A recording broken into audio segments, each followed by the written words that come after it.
પ્રસ્તુત છે દૂરદર્શન સમાચાર। સૌપ્રથમ મુખ્ય સમાચારો। 21મી સદીને ભારતની સદી બનાવવા લુક એક્ટ પોલિસી અપનાવવા આહવાન કરતા પ્રધાનમંત્રી ગુવાહાટીથી મેદી પાથર વચ્ચે પ્રથમ પેસેન્જર ટ્રેન સેવાનો કરાવ્યો પ્રારંભ।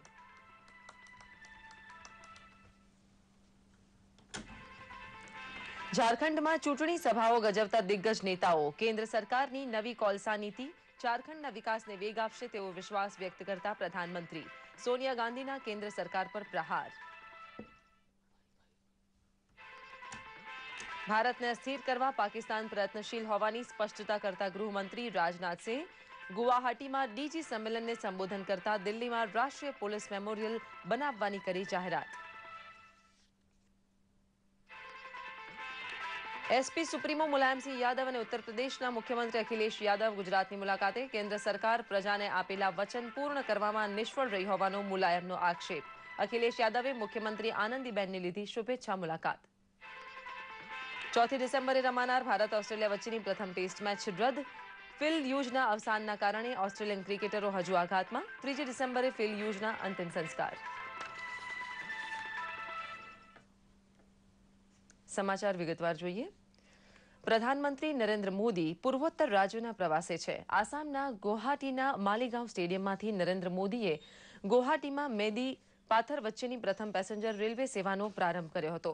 ઉદ્ઘાટન પ્રવચનમાં તેમણે દેશના ઈશાન ખૂણાને વિકસાવવાનો નિર્ધાર વ્યક્ત કર્યો હતો। નરેન્દ્ર મોદીએ કહ્યું કે રેલવે અને રોડની કનેક્ટિવિટી એક વખત ઉત્તર પૂર્વીય રાજ્યોને મળી જશે તો વિકાસના ઉત્તમ શિખરો આ પ્રદેશ સર કરી શકશે। ઉત્તર પૂર્વીય રાજ્યોનું જે પ્રાકૃતિક સૌંદર્ય છે તેને નિહાળવા સમગ્ર દેશ ઉમટી પડે તેવો આ વિસ્તારનો વિકાસ કરવાનો તેમણે સંકલ્પ વ્યક્ત કર્યો હતો। રેલવેની કનેક્ટિવિટી માટે 28,000 કરોડ રૂપિયા બજેટમાં ફાળવ્યા હોવાનો તેમણે તેમના સંબોધનમાં ઉલ્લેખ કર્યો હતો। લુઈ ઈસ્ટને બદલે હવે લુક એક્ટ નીતિ અપનાવવાનો સમય આવી રહ્યો હોવાનો તેમણે ઉલ્લેખ કર્યો હતો।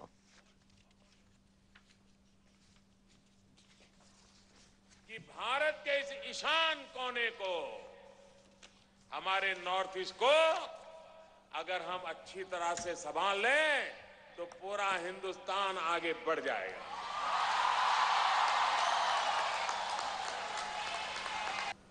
पूरा हिंदुस्तान आज जो टूरिज्म के लिए इधर उधर बेचारा जगह खोजता रहता है, जो अपर मिडिल क्लास सोसाइटी देश में पैदा हुई है बहुत बड़ी तादाद में है, उसको साल में 1 बार 2 बार परिवार के साथ बाहर जाना होता है। अगर अच्छी कनेक्टिविटी नॉर्थ ईस्ट को मिल जाए, मैं विश्वास से कहता हूं यहां का जो प्राकृतिक सौंदर्य है, हरे भरे जंगल है, प्यारे लोग हैं, सारा हिंदुस्तान उमड़ पड़ेगा, सारा हिंदुस्तान उमड़ पड़ेगा। ઝારખંડ અને જમ્મુ કાશ્મીરમાં બીજા તબક્કાના મતદાન માટે ફરી એકવાર પ્રચારમાં તેજ ગતિ આવી છે। ઝારખંડમાં આજે પ્રધાનમંત્રી નરેન્દ્ર મોદીએ સભા સંબોધી હતી। પ્રધાનમંત્રીએ પરિવારવાદની ટીકા તો કરી જ પરંતુ સાથે જ ઝારખંડના લોકોને આગામી દિવસોમાં તેમના સપનાનું ઝારખંડ આપવાનો વાયદો કર્યો હતો। તો કોંગ્રેસ તરફથી સોનિયા ગાંધીએ પણ ઝારખંડમાં સભા ગજવી કેન્દ્ર સરકાર પર પ્રહાર કર્યા હતા। ઝારખંડમાં પ્રચાર દરમિયાન કેવા રહ્યા બીજેપી કોંગ્રેસના વાયદા જોઈએ આ અહેવાલમાં।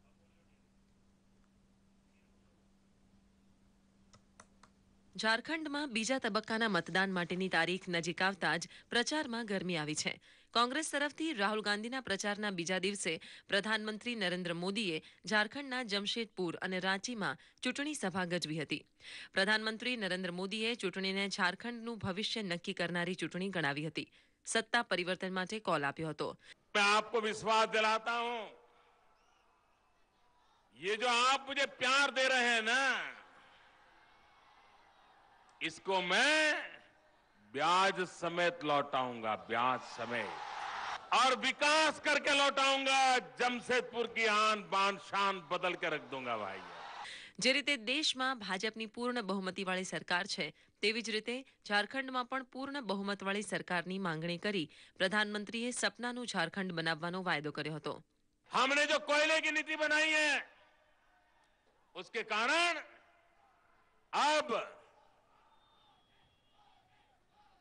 अब चोर लुटेरों के उसमें जगह नहीं है। ये लूटने वालों ने बहुत लूट लिया, अब कोयला लूटने नहीं दिया जाएगा। ઝારખંડમાં વર્તમાન સરકાર પર ચાબખા મારી પ્રધાનમંત્રીએ પરિવારવાદની ટીકા કરી હતી તેમજ લોકસભામાં જે રીતે વિપક્ષ નક્કી નથી તેવી સ્થિતિ રાજ્યમાં પણ ઊભી કરવા આહવાન કર્યું હતું. ઝારખંડમાં કોંગ્રેસ અધ્યક્ષા સોનિયા ગાંધીએ પણ પટમદામાં ચૂંટણી સભા સંબોધી હતી જેમાં કેન્દ્ર સરકાર પર ચાબખા મારી કોંગ્રેસ ભેદભાવ ન રાખતી હોવાનું જણાવ્યું હતું. સાથે જ કેન્દ્ર સરકારને ગરીબોની કોઈ ચિંતા ન હોવાનું પણ જણાવ્યું હતું. भाजपा दावा करती है कि वह आदिवासियों की संरक्षक है। शायद आपको मालूम नहीं होगा कि जिन राज्यों में भाजपा सरकारें हैं, जिसमें गुजरात भी है, वहाँ पूंजीपतियों को फायदा पहुंचाने के लिए उन्हें अपनी जमीनों से उजाकर खुले आसमान में जीने के लिए मजबूर किया है. ઝારખંડમાં વર્તમાન મુખ્યમંત્રી હેમંત સોરેન પણ ચૂંટણી પ્રચારમાં ઉતરી ઝારખંડવાસીઓને વિવિધ વાયદાઓ કર્યા હતા તો પ્રધાનમંત્રીએ દેશના લોકો થકી વિશ્વભરમાં દેશનો જય જયકાર થઈ રહ્યો હોવાનું જણાવી કેન્દ્રની નવી કોલસા નીતિનો સૌથી વધુ ફાયદો ઝારખંડને થવાની વાત કરી હતી. દૂરદર્શન સમાચાર અમદાવાદ. કેન્દ્રીય ગૃહમંત્રી રાજનાથસિંહે ગુવાહાટીમાં રાજ્યો અને કેન્દ્ર શાસિત પ્રદેશોના પોલીસ મહાનિર્દેશક, પોલીસ મહાનિરીક્ષક અને કેન્દ્રીય પોલીસ સંગઠનના અધ્યક્ષોના 2 દિવસીય સંમેલનમાં ભાગ લીધો હતો. ઉત્તર પૂર્વીય વિસ્તારોમાં ઘૂસણખોરી અને ઉગ્રવાદી પ્રવૃત્તિઓની ચર્ચા માટે આ સંમેલન બોલાવવામાં આવ્યું હતું. આ સંમેલનમાં બોલતા રાજનાથસિંહે કહ્યું હતું કે ભારતને અસ્થિર કરવા માટે પાકિસ્તાન સતત પ્રયાસ કરી રહ્યું છે. તેમણે કહ્યું હતું કે દેશના ગણ્યા ગાંઠિયા યુવાનો ISIS તરફ આકર્ષાઈ રહ્યા છે. તે ચિંતાનો વિષય છે. દેશની રક્ષા માટે શહીદ થયેલા પોલીસના જવાનોની સ્મૃતિમાં દિલ્હીમાં રાષ્ટ્રીય પોલીસ મેમોરિયલનું નિર્માણ કરવાની જાહેરાત કરી હતી. આ માટે 50 કરોડ રૂપિયાની ગ્રાન્ટ પણ મંજૂર કરી દેવામાં આવી હોવાનું તેમણે ઉમેર્યું હતું. पाकिस्तान अपनी हरकतों से बाज नहीं आ रहा है, क्योंकि जब कभी भी पाकिस्तान के साथ बातचीत होती है तो पाकिस्तान का यह कहना है कि ये नॉन स्टेट एक्टर्स जिनके द्वारा इस प्रकार की हरकतें की जा रही हैं. मैं पाकिस्तान के हुक्मरानों से पूछना चाहता हूं कि यदि वह नॉन स्टेट एक्टर्स के द्वारा इस प्रकार की आतंकवादी गतिविधियां यदि भारत में की जा रही हैं तो ISI क्या यह भी नॉन स्टेट एक्टर है? સમય મર્યાદામાં ચૂંટણી ખર્ચની વિગતો નહીં રજૂ કરનારી રાજકીય પાર્ટીઓ સામે ચૂંટણી પંચે લાલ આંખ કરી છે. ભાજપ અને કોંગ્રેસ સહિતના 20 રાજકીય પક્ષોને 15 દિવસમાં જ ચૂંટણી ખર્ચની વિગતો પહોંચાડવા ચૂંટણી પંચે તાકીદ કરી છે. ભાજપા, કોંગ્રેસ ઉપરાંત સમાજવાદી પાર્ટી, આમ આદમી પાર્ટી, તેલંગાણા રાષ્ટ્રીય સમિતિ જેવી પાર્ટીઓને ચૂંટણી પંચે કહ્યું છે કે 15 દિવસમાં જ ચૂંટણી ખર્ચની માહિતી રજૂ કરવામાં આવે તો તે પક્ષની માન્યતા રદ કરાશે. સુપ્રીમ કોર્ટના આદેશ અનુસાર વિધાનસભા ચૂંટણી પૂરી થયે 75 દિવસમાં અને લોકસભાની ચૂંટણી પૂરી થયાના 90 દિવસમાં ખર્ચની વિગતો પહોંચાડવાની હોય છે. પરંતુ આ 20 જેટલા દેશના ટોચના રાજકીય પક્ષોએ હજુ સુધી ચૂંટણી ખર્ચની વિગતો પહોંચાડી નથી. ગતિશીલ ગુજરાત અભિયાન અંતર્ગત આજે ઉત્તર ગુજરાતમાં થયેલા વિકાસ કાર્યોની સમીક્ષા બેઠક યોજાઈ ગઈ. ગાંધીનગર ખાતે યોજાયેલી આ બેઠકમાં ઉત્તર ગુજરાતમાં પૂર્ણ થયેલા કાર્યોની સમીક્ષા કરવાની સાથે અધૂરા કામો પૂરા કરવાની મુખ્યમંત્રી આનંદીબેન પટેલે તાકીદ કરી હતી. આ પ્રસંગે ગુજરાતના મુખ્ય સચિવ પાંડિયન સહિતના ઉચ્ચ અધિકારીઓ ઉપસ્થિત રહ્યા હતા, જ્યારે ઉત્તર ગુજરાતના દરેક જિલ્લાના કલેક્ટર, પોલીસ અધિક્ષક પાસેથી જિલ્લાના કામોની મુખ્યમંત્રીએ રજે રજની માહિતી મેળવી હતી. આ બેઠકમાં જિલ્લા પ્રભારી સચિવો પણ ઉપસ્થિત રહ્યા હતા. મુખ્યમંત્રીએ જનતાની ફરિયાદોને ગંભીરતાથી સમજી તેને સત્વરે નિકાલ કરવાની બાબત પર જાત દેખરેખ રાખવા કલેક્ટરોને કહ્યું હતું.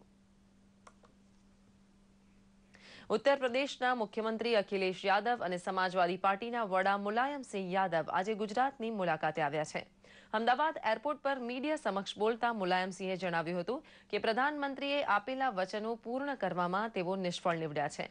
જનતાને મોટા મોટા વચનો આપનારી કેન્દ્ર સરકાર અત્યાર સુધી લોકોના પ્રશ્નો હલ કરી શકી નથી. તેમણે વડોદરાની યુવતી ચાંદની રાજગોરની દુઃખદ પરિસ્થિતિ પર સંવેદના વ્યક્ત કરી હતી. એરપોર્ટ ઉપરથી અખિલેશ યાદવ મુખ્યમંત્રી આનંદીબેન પટેલને મળવા ગાંધીનગર પહોંચ્યા હતા. બંને મુખ્યમંત્રી વચ્ચેની આ સૌજન્ય મુલાકાત દરમિયાન વિવિધ મુદ્દે વાતચીત થઈ હતી.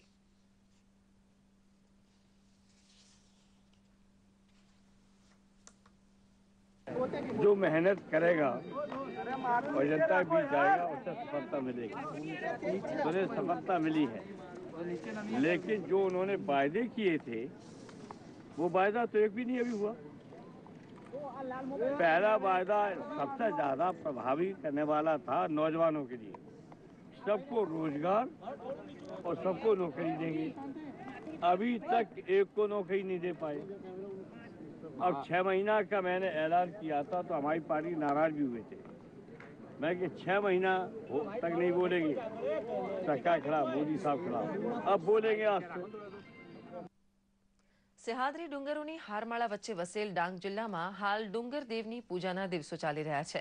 ડાંગ જિલ્લામાં ચોમાસું ખેતીમાં સારો પાક ઉતરતા ઈશ્વરનો આભાર વ્યક્ત કરવા ડાંગવાસીઓ માગસર મહિનામાં ડુંગર દેવની પૂજાના કાર્યક્રમો યોજે છે।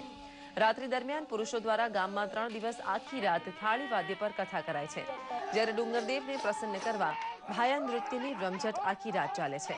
લોકો નાચતા ગાજતા ડુંગર ઉપર જઈ આ પૂજા સંપન્ન કરે છે।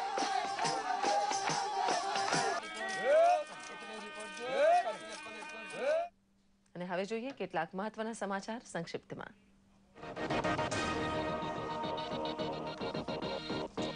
કેન્દ્ર સરકારે સોનાની આયાત માટેના નિયમો હળવા કરવાનો કર્યો નિર્ણય। આયાતકારોને આયાત કરવામાં આવેલા કુલ સોનાના 20% ઘરેણાં કરવા પડશે નિકાસ। ભારતના વિદેશી ભંડોળમાં નોંધાયો $672.4 મિલિયન ઘટાડો। ગત સપ્તાહના અંતે ભારતનું વિદેશ ભંડોળ રહ્યું હતું $314.878 મિલિયન અમેરિકન ડોલર। જો કે સોનાનું ભંડોળ $19.738 બિલિયન યથાવત। મહારાષ્ટ્રમાં શિવસેનાને સરકારમાં સામેલ કરવાના ભાજપના પ્રયાસ નિષ્ફળ। શિવસેનાને નાયબ મુખ્યપ્રધાન અને ગૃહ મંત્રાલય આપવાના હઠાગ્રહને કારણે વાટાઘાટો નિષ્ફળ। રેલવેમાં પરિયોજના પૂર્ણ કરવામાં નિયત કરતા વધુ ખર્ચ અને નાણાકીય લેવડદેવડમાં ગોટાળા થયા હોવાનું કેગનું મૂલ્યાંકન। વર્ષ 2012-2013 માટે સંસદમાં રજૂ થયેલા કેગના રિપોર્ટમાં નાણાકીય ગડબડનો પણ કેગે આપ્યો રિપોર્ટ। હરિયાણામાં સરકારી કર્મચારીઓની નિવૃત્તિ વય મર્યાદા 60થી ઘટાડીને 58 વર્ષ કરવાના સરકારના નિર્ણય સામે પંજાબ અને હરિયાણા હાઈકોર્ટે રાજ્ય સરકારને ફટકારી નોટિસ। રાજ્ય સરકારનો આ નિર્ણય 30મી નવેમ્બરથી અમલમાં આવનાર હતો। અમદાવાદ જિલ્લામાં 5મી ડિસેમ્બરે સશસ્ત્ર સેના ધ્વજ દિનની ઉજવણી। વર્ષ 2013-2014માં પૂર્વ સૈનિકોના આશ્રિતોને ₹23.63ની આપી સહાય। ધ્વજ દિને ઉદાર હાથે ફાળો આપવા કલેક્ટરે સૌને કરી અપીલ। વડોદરા ખાતે યોજાયેલા VCCI પ્રદર્શનની મુલાકાત લેતા કેબિનેટ મંત્રી ભૂપેન્દ્રસિંહ ચુડાસમા પ્રદર્શનમાં રજૂ કરવામાં આવેલા સાધનો અંગે આયોજકો પાસેથી મેળવી રજે રજની માહિતી।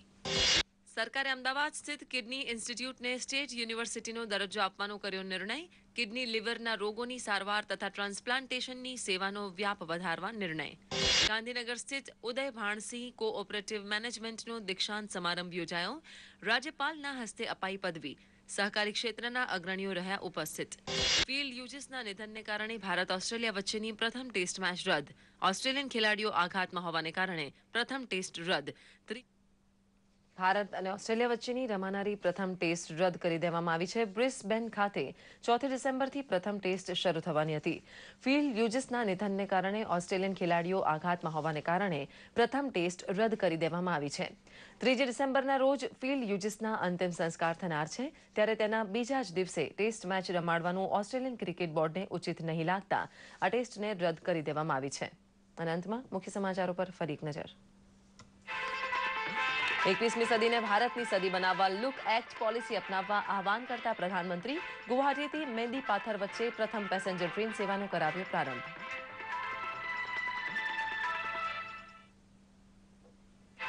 ઝારખંડમાં ચૂંટણી સભાઓ ગજવતા દિગ્ગજ નેતાઓ કેન્દ્ર સરકારની નવી કોલસા નીતિ ઝારખંડના વિકાસને વેગ આપશે તેવો વિશ્વાસ વ્યક્ત કરતા પ્રધાનમંત્રી સોનિયા ગાંધીના કેન્દ્ર સરકાર પર પ્રહાર। ભારતને અસ્થિર કરવા પાકિસ્તાન પ્રયત્નશીલ હોવાની સ્પષ્ટતા કરતા ગૃહમંત્રી રાજનાથ સિંહ ગુવાહાટીમાં ડીજી સંમેલનને સંબોધન કરતા દિલ્હીમાં રાષ્ટ્રીય પોલીસ મેમોરિયલ બનાવવાની કરી જાહેરાત।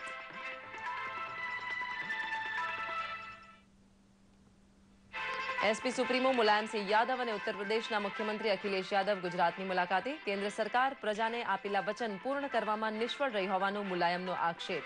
અખિલેશ યાદવે મુખ્યમંત્રી આનંદીબેનને લીધી શુભેચ્છા મુલાકાત। ચોથી ડિસેમ્બરે રમાનાર ભારત ઓસ્ટ્રેલિયા વચ્ચેની પ્રથમ ટેસ્ટ મેચ રદ. ફિલ હ્યુજીસના અવસાનના કારણે ઓસ્ટ્રેલિયન ક્રિકેટરો હજુ આઘાતમાં. 3 ડિસેમ્બરે ફિલ હ્યુજીસના અંતિમ સંસ્કાર. આ સાથે જ આ બુલેટિન સમાપ્ત કરીએ છીએ. નમસ્કાર.